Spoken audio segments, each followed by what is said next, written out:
നിങ്ങളെല്ലാവരും നന്നായിട്ടിരുന്ന് പഠിക്കുന്നുണ്ട്. അപ്പോൾ നിങ്ങൾക്കൊരു ഇടയ്ക്ക് ഇങ്ങനെ ഒരു സംശയം വരും, എനിക്ക് ജോലി കിട്ടുമോ?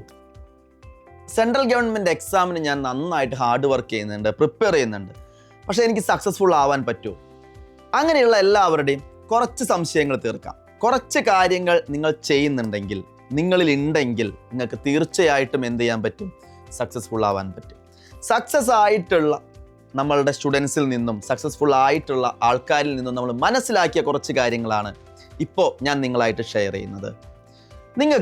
നമ്മളിപ്പോൾ സാധാരണ ഡിഗ്രി കഴിഞ്ഞ് അല്ലെങ്കിൽ പ്രൊഫഷണൽ കോഴ്സ് കഴിഞ്ഞ് നമുക്ക് ഈ സെൻട്രൽ ഗവൺമെൻറ് എക്സാമിനോടുള്ള ആഗ്രഹം, നിങ്ങൾക്ക് ആ ജോലിയോടുള്ള ഇഷ്ടമാണ് നിങ്ങളെ ഇതിലേക്ക് അട്രാക്റ്റ് ചെയ്യുന്നത്.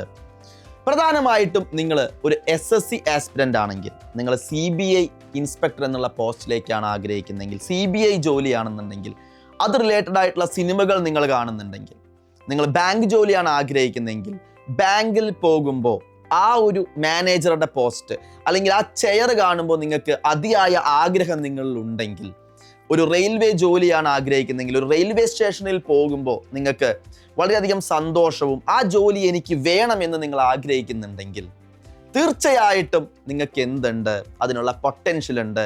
ആദ്യം നമ്മൾ ഉണ്ടാവേണ്ടത് അത് തന്നെയാണ്. ഒരേ ഒരു ലക്ഷ്യം, നിങ്ങൾ ആഗ്രഹിക്കുന്ന ആ ജോലി എത്തിപ്പിടിക്കാനുള്ള അതിയായിട്ടുള്ള ആഗ്രഹം നിങ്ങളിൽ ഉണ്ട് എന്നാണ് അത് സൂചിപ്പിക്കുന്നത്. ഫസ്റ്റ് നിങ്ങൾക്ക് വേണ്ട ക്വാളിറ്റിയാണത്. നിങ്ങൾക്ക് ആ ജോലി നമ്മളുടെ മനസ്സിൽ അതെനിക്ക് വേണം, അതെൻ്റെ ലക്ഷ്യമാണ്, ആ ഒരു ലക്ഷ്യം എത്തിപ്പിടിക്കാൻ ഞാൻ എത്രയ്ക്കും വേണമെങ്കിൽ കഷ്ടപ്പെടാം, എന്തോരം വേണമെങ്കിലും വർക്ക് ചെയ്യാം എന്നതിനുള്ള സൂചന, ആദ്യത്തെ ഒരു സിഗ്നലാണ് ആ ഒരു അതിതീവ്രമായിട്ടുള്ള ആഗ്രഹം. രണ്ടാമത് നിങ്ങൾക്ക് നമ്മളിപ്പോൾ ഒരു കോമ്പറ്റീറ്റീവ് എക്സാമിൻ്റെ മേഖലയിലേക്ക് എത്തിപ്പെടുമ്പോൾ നമ്മൾ ചിലപ്പോൾ നിസ്സാര മാർക്കിന് ഫെയിൽ ആവാം. വളരെ കുറച്ച് മാർക്കിനായിരിക്കാം ഫൈനൽ ലിസ്റ്റിൽ നിങ്ങൾ ഉൾപ്പെടാതെ പോയിട്ടുള്ളത്. പക്ഷെ നിങ്ങളത് നിങ്ങൾ ഇത്രയേ ഉള്ളൂ, ഞാൻ ഇവിടെ വരെ എത്തിയില്ലേ, ഇനി കുറച്ച് ദൂരം മാത്രമേ എനിക്ക് മുന്നോട്ട് പോകാനുള്ളൂ. ഞാൻ പ്രിലിമിനറി എക്സാം ക്രാക്ക് ചെയ്തു, മെയിൻസാണ് എനിക്ക് കിട്ടാതിരുന്നത്, മെയിൻസും ക്രാക്ക് ചെയ്തു, ഇൻ്റർവ്യൂവിലാണ് എനിക്ക് ക്വാളിഫൈ ചെയ്യാൻ പറ്റാതെ പോയത്. നിസ്സാരമായിട്ടുള്ള കാരണങ്ങൾ, എൻ്റെ ചെറിയൊരു മിസ്റ്റേക്കാണ് ഞാൻ ഫെയിൽ ആവാൻ കാരണം. ഞാൻ ഇനിയും കാത്തിരിക്കുന്നു, അടുത്ത ഒരു എക്സാമിൽ ഞാൻ എന്തായാലും സക്സസ്ഫുൾ ആവും. ആ ഒരു ക്ഷമ, പേഷ്യൻസ് നിങ്ങൾക്കുണ്ടോ? തീർച്ചയായും നിങ്ങൾ സക്സസ്ഫുൾ ആയിട്ടുണ്ടാവും. നമുക്ക് രണ്ടാമത് വേണ്ട ഒരു പ്രധാനപ്പെട്ട കാര്യമാണ് പറഞ്ഞത്, പേഷ്യൻസ്, ക്ഷമ. നമ്മൾ നമ്മളെ ഒന്ന് വെയിറ്റ് ചെയ്യണം. നമ്മളുടെ സക്സസ് എപ്പോഴും നമ്മളെ സൊസൈറ്റിയിലേക്ക് ഇൻട്രൊഡ്യൂസ് ചെയ്യാണ്. നമ്മളുടെ ഫെയിലിയേഴ്സ് നമ്മളിലുള്ള പ്രോബ്ലംസ്, എൻ്റെ നെഗറ്റീവ്സ് എനിക്ക് മനസ്സിലാക്കാൻ സാധിക്കും. അത് സ്വയം നിങ്ങൾ മനസ്സിലാക്കുന്നുണ്ടെങ്കിൽ നിങ്ങൾക്ക് എന്ത് ചെയ്യാൻ പറ്റും? തീർച്ചയായിട്ടും സക്സസ്ഫുൾ ആവാൻ പറ്റും. സെൽഫ് മോട്ടിവേഷനാണ് പ്രധാനമായിട്ടും നമുക്ക് ഉണ്ടാവേണ്ടത്. അതല്ലാതെ അയ്യോ എനിക്കത് കിട്ടിയില്ല, ഞാൻ ഫെയിലായി, ഇനി എന്ന് നിങ്ങൾ മുന്നോട്ട് ചിന്തിക്കരുത്. കാരണം നമുക്ക് ഒരേ ഒരു ലക്ഷ്യമേ ഉള്ളൂ, SSC ക്രാക്ക് ചെയ്യണം, അതാണ് എൻ്റെ ലക്ഷ്യം. ബാങ്ക് എക്സാം ക്രാക്ക് ചെയ്യണം, അതാണ് എൻ്റെ ലക്ഷ്യം. റെയിൽവേ എക്സാം ക്രാക്ക് ചെയ്യണം, അതാണ് എൻ്റെ ലക്ഷ്യമെങ്കിൽ ആ ഒരു ലക്ഷ്യത്തിന് വേണ്ടി നമ്മൾ എത്ര വേണമെങ്കിലും കഷ്ടപ്പെടും, എത്ര സമയം വേണമെങ്കിലും നമ്മൾ വെയിറ്റ് ചെയ്യും. ആ ഒരു ക്ഷമ, പേഷ്യൻസ് നിങ്ങളിൽ ഉണ്ടെങ്കിൽ നിങ്ങൾ എന്തായാലും നിങ്ങളുടെ ലക്ഷ്യത്തിൽ എത്തിച്ചേരും. പിന്നെ നമ്മൾ പറയും, തൂണിലും തുരുമ്പിലും എന്ന് പറയുന്ന പോലെ ഊണിലും ഉറക്കത്തിലും നമ്മൾ ഭക്ഷണം കഴിക്കുകയാണെങ്കിലും നിങ്ങൾ നിങ്ങൾ പഠിച്ച കാര്യങ്ങൾ നിങ്ങളുടെ മൈൻഡിലൂടെ പോകുന്നുണ്ടോ? നിങ്ങളൊരു ഫിലിം കാണാൻ പോവുകയാണ്, ആ ഫിലിം കാണാൻ പോകുന്ന ടൈമിൽ നിങ്ങൾ പഠിച്ച കാര്യമായിട്ട് അത് കണക്ട് ചെയ്യാൻ സാധിക്കുന്നുണ്ടോ? അതേപോലെ നിങ്ങൾ ട്രാവൽ ചെയ്യാണ്, നിങ്ങൾ നിങ്ങൾ പഠിച്ച കാര്യങ്ങൾ ഓർക്കുന്നുണ്ടോ? ഇത്രയേ ഉള്ളൂ. ഫ്രീ ടൈം കിട്ടുമ്പോഴെല്ലാം നിങ്ങൾ റിവിഷൻ നടത്തുന്നുണ്ട്. കാരണം നിങ്ങളുടെ ലക്ഷ്യം ജോലി, സെൻട്രൽ ഗവൺമെൻറ് ജോലി. അതിനായി ഫുൾ ടൈം നിങ്ങൾ ശ്രമിക്കുന്നുണ്ട് എന്നതിനുള്ള ഏറ്റവും വലിയ സിഗ്നലാണ് ഞാൻ ഈ പറഞ്ഞത്. നിങ്ങൾ ഫ്രീ ആയിട്ടിരിക്കുന്ന ടൈമിലും നിങ്ങൾ റിവിഷൻ നടത്തുന്നുണ്ടെങ്കിൽ ഉറപ്പായും നിങ്ങൾ സക്സസ്ഫുൾ ആവും. ഞാൻ നേരത്തെ ഓൾറെഡി പറഞ്ഞു, ഒരു എക്സാം എഴുതി കിട്ടിയില്ല, നമ്മൾ എന്ത് ചെയ്യണം? അടുത്ത എക്സാം വരുന്നുണ്ട്. ഇപ്പോ IBPS എക്സാമിന്റെ റിസൾട്ട് വരുന്നതിനേക്കാൾ മുന്നേ IBPS എന്ത് ചെയ്തു?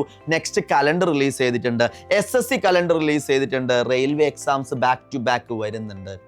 ഇപ്പൊ ഞാൻ ഫെയിലായി, ഞാൻ എൻ്റെ ഫെയിൽ ആവാനുള്ള കാരണം കണ്ടെത്തി ഞാൻ എന്ത് ചെയ്യും? അടുത്ത എക്സാമിൽ എന്തായാലും ഞാൻ സക്സസ്ഫുൾ ആവും. സോ നമ്മളുടെ ലക്ഷ്യം എന്ത് മാത്രമേ ഉള്ളൂ? Central government exams. ആ ഒരു ആറ്റിറ്റ്യൂഡ് നിങ്ങൾക്ക് ഉണ്ടെങ്കിൽ നിങ്ങൾ ഒന്നുകൊണ്ടും ഭയക്കേണ്ട, നിങ്ങൾ സക്സസ്ഫുൾ ആയിരിക്കും. ഇനി നമുക്കൊരു മോട്ടിവേഷനാണ്. നമ്മളുടെ ഏറ്റവും അടുത്തൊരു സുഹൃത്ത് ഈ അടുത്ത് സെൻട്രൽ ഗവൺമെൻറ് എക്സാംസ് എഴുതി, SSC എഴുതിയിട്ട് ഇൻകം ടാക്സ് ഡിപ്പാർട്ട്മെൻറ്റിൽ കയറിയിട്ടുണ്ട്. വേറൊരു സുഹൃത്ത് എന്ത് ചെയ്യുന്നുണ്ട്? ബാങ്കിൽ മാനേജർ, അസിസ്റ്റന്റ് മാനേജർ, PO പോസ്റ്റിൽ കിട്ടിയിട്ടുണ്ട്. നിങ്ങളുടെ ഒരു കസിന് റെയിൽവേയിൽ ലോക്കോ പൈലറ്റ് ആയിട്ടോ അല്ലെങ്കിൽ സ്റ്റേഷൻ മാസ്റ്റർ ആയിട്ടോ ജോലി കിട്ടിയിട്ടുണ്ട്. അതെന്താണ്? നിങ്ങൾക്കൊരു പ്രചോദനമാണ് അല്ലേ? നമ്മളുടെ സുഹൃത്തുക്കളും ഫാമിലി മെമ്പേഴ്സും ഗവൺമെൻറ് ജോലി ചെയ്യുന്നുണ്ടെങ്കിൽ അവർക്ക് അതിൽ നിന്നും കിട്ടുന്ന ബെനിഫിറ്റ്സ് നിങ്ങൾക്ക് വളരെ ഈസി ആയിട്ട് എന്ത് ചെയ്യാൻ പറ്റും? മനസ്സിലാക്കാൻ പറ്റും. അങ്ങനെ ഒരു കുറച്ച് കൂട്ടം ഫ്രണ്ട്സ് നിങ്ങൾക്ക് ഉണ്ടെങ്കിൽ അത് നിങ്ങൾ എന്ത് ചെയ്യും? മോട്ടിവേറ്റ് ചെയ്യാനായിട്ടുള്ള സാധ്യതയുണ്ട്. ക്ലിയർ? ഇനി എന്താണ്? എല്ലാ എക്സാംസും എഴുതും. ഞാൻ ബാങ്ക് എക്സാം ആണ് എഴുതുന്നതെങ്കിൽ വിളിക്കുന്ന എല്ലാ എക്സാമും പോയി എഴുതും. എന്തിനാ? എനിക്ക് എക്സാംസിൻ്റെ പാറ്റേൺ അറിയണം.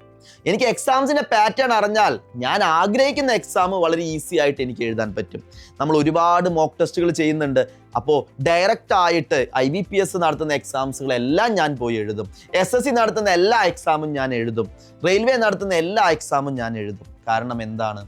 എനിക്ക് മനസ്സിലാകണം, ഞാൻ ആഗ്രഹിക്കുന്ന പോസ്റ്റ് റെയിൽവേയിലാണെങ്കിൽ റെയിൽവേ നടത്തുന്ന എല്ലാ എക്സാംസും ഞാൻ എഴുതുമ്പോൾ അവരുടെ ഒരു ക്വസ്റ്റ്യൻ പാറ്റേൺ എനിക്ക് മനസ്സിലാക്കാൻ സാധിക്കും. ബാങ്ക് എക്സാംസ് ആണെങ്കിൽ IBPS അല്ലെങ്കിൽ SBI നടത്തുന്ന എല്ലാ എക്സാംസും പോയി എഴുതുമ്പോൾ ആ ക്വസ്റ്റ്യൻ്റെ ഒരു ഐഡിയ എനിക്ക് കുറച്ചും കൂടിയും കിട്ടും. SSC ആണെങ്കിലും അതേപോലെ തന്നെ. പിന്നെ നിങ്ങൾ എന്നും എന്ത് ചെയ്യുന്നുണ്ട്? മോക്ക് ടെസ്റ്റുകൾ എഴുതുന്നുണ്ട്. സ്വന്തമായിട്ട് ഷോർട്ട് നോട്ട്സ് എഴുതി വെക്കും. ആരും പറയണ്ട. നിങ്ങൾ സ്വന്തമായിട്ട് മോക്ക് ടെസ്റ്റുകൾ എഴുതി അത് അനാലിസിസ് ചെയ്ത് എവിടെയാണ് നിങ്ങൾക്ക് വീക്കാവുന്നത്, ഏതൊരു പോയിന്റിലാണ് നിങ്ങൾ വീണ് പോകുന്നതെന്ന് നിങ്ങൾ സ്വയം മനസ്സിലാക്കുന്നുണ്ടോ? അത് നിങ്ങൾ നോട്ട് ചെയ്ത് വെച്ച് അടുത്ത മോക്ക് ടെസ്റ്റ് എഴുതുമ്പോൾ നിങ്ങൾ എന്ത് ചെയ്യുന്നുണ്ട്? അത് കോമ്പൻസേറ്റ് ചെയ്ത് ആ ഒരു നെഗറ്റീവ് നിങ്ങൾ പോസിറ്റീവ് ആക്കുന്നുണ്ടോ? എങ്കിൽ ഉറപ്പായിട്ടും നിങ്ങൾ സക്സസ്ഫുൾ ആവും. നിങ്ങൾ ആഗ്രഹിച്ച ലക്ഷ്യത്തിൽ എത്താൻ നിങ്ങൾക്ക് സാധിക്കും. അതേപോലെ തന്നെ നമ്മൾ എന്താണ്? നിങ്ങൾ കോഡുകൾ, കാര്യങ്ങൾ പഠിക്കാൻ ബുദ്ധിമുട്ടുള്ള ഭാഗങ്ങൾ നിങ്ങൾ സ്വന്തമായിട്ട് നോട്ട്സ് പ്രിപ്പയർ ചെയ്ത് സ്വന്തമായി ഒരു സ്റ്റഡി പ്ലാൻ ക്രിയേറ്റ് ചെയ്ത് നിങ്ങൾ പഠിക്കുന്നുണ്ടോ? അതായത് സ്വന്തമായി തന്നെ നിങ്ങൾ എന്ത് ചെയ്യുന്നുണ്ട്? നോട്ട്സ് ക്രിയേറ്റ് ചെയ്യും. ഒരുപാട് ബുദ്ധിമുട്ടാണ് പഠിക്കാനായിട്ട്, എന്തോരം പഠിച്ചിട്ടും എനിക്കത് കിട്ടുന്നില്ല. സോ നിങ്ങൾ സ്വന്തമായിട്ട് അതിനൊരു ഈസി മെത്തേഡ് ഫൈൻഡ് ചെയ്യുന്നുണ്ടോ? നിങ്ങളുടെ ആ മെത്തേഡ് നിങ്ങൾക്ക് സക്സസ്ഫുൾ ആയിട്ടുണ്ടോ? നിങ്ങൾ എന്താണ്? റൈറ്റ് ട്രാക്കിലാണ്. ഇനി നിങ്ങൾ പഠിച്ച കാര്യങ്ങൾ ഒരു ദിവസം രാത്രി മൊത്തം ഇരുന്ന് നിങ്ങൾ പഠിച്ചു, അതിരാവിലെ എഴുന്നേറ്റ് നിങ്ങൾ നല്ല കോൺഫിഡൻസോട് കൂടി ഒരു മടിയും കൂടാതെ രാവിലെ എഴുന്നേറ്റ് അത് വായിച്ച് റിവൈസ് ചെയ്യുന്നുണ്ടോ? റിവിഷൻ നടത്തുന്നുണ്ടോ? നിങ്ങൾക്ക് അതിയായ ആഗ്രഹമുണ്ട് സക്സസ്ഫുൾ ആവാനായിട്ട്, നിങ്ങൾ എന്താണ് കാത്തിരിക്കുകയാണെന്നുള്ളതിനുള്ള ഒരു സിഗ്നൽ തന്നെയാണത്. യാതൊരു ആൾക്കാരും നിങ്ങളെ എന്താണ് നിർബന്ധിക്കാതെ ഈ പറഞ്ഞ കാര്യങ്ങളെല്ലാം നിങ്ങളിലുണ്ടെങ്കിൽ നിങ്ങൾ എന്താണ്? റൈറ്റ് ട്രാക്കിലാണ് എന്നുള്ളതാണ് ഏറ്റവും വലിയ കാര്യം. നമുക്ക് ഈ ക്വാളിറ്റീസ് നിങ്ങളിലുണ്ടെങ്കിൽ നിങ്ങൾ ഒന്നുകൊണ്ടും ഭയക്കണ്ട. കാരണം നിങ്ങൾ പോകുന്നത് റൈറ്റ് ട്രാക്കിൽ തന്നെയാണ്. അധികം വൈകാതെ തന്നെ നിങ്ങൾ ആഗ്രഹിച്ച നിങ്ങളുടെ ആ പോസ്റ്റിലേക്ക്, നിങ്ങളുടെ ഡ്രീമിലേക്ക് നിങ്ങൾക്ക് എന്ത് ചെയ്യാൻ പറ്റും? എത്തിച്ചേരാൻ പറ്റും. ഒന്ന് കാത്തിരുന്നാൽ മാത്രം മതി. നമ്മൾ ക്ഷമയോടുകൂടി കാത്തിരിക്കണം. ഞാൻ പറഞ്ഞു പേഷ്യൻസ്, ക്ഷമ.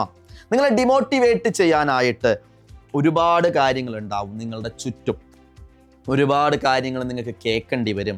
ജോലി ആയില്ലല്ലോ എന്നുള്ള കാര്യങ്ങൾ, അതെല്ലാം നിങ്ങൾ എന്ത് ചെയ്യണം? ഇഗ്നോർ ചെയ്തിട്ട് വേണം മുന്നോട്ട് പോകാനായിട്ട്. കാരണം അത് കേട്ട് നിങ്ങൾ വിഷമിച്ചിരിക്കുകയാണെങ്കിൽ നിങ്ങളുടെ ലക്ഷ്യത്തിൽ നിങ്ങൾക്ക് എത്തിപ്പെടാൻ പറ്റില്ല. അതെന്താണ്? നാളെ ഞാൻ സക്സസ്ഫുൾ ആവും, അപ്പോൾ ഈ പറയുന്ന ആൾക്കാരെല്ലാം എന്നെ അപ്രീഷിയേറ്റ് ചെയ്യുമെന്ന് ആലോചിക്കാം. ആ രീതിയിൽ നമുക്ക് എന്ത് ചെയ്യാം? മുന്നോട്ട് പോവാം. എല്ലാവരും ഈ രീതിയിലാണ് മുന്നോട്ട് പോകുന്നതെങ്കിൽ അധികം വൈകാതെ വിജയം നിങ്ങളെ തേടി. അപ്പോൾ എല്ലാവർക്കും all the very best. Thank you.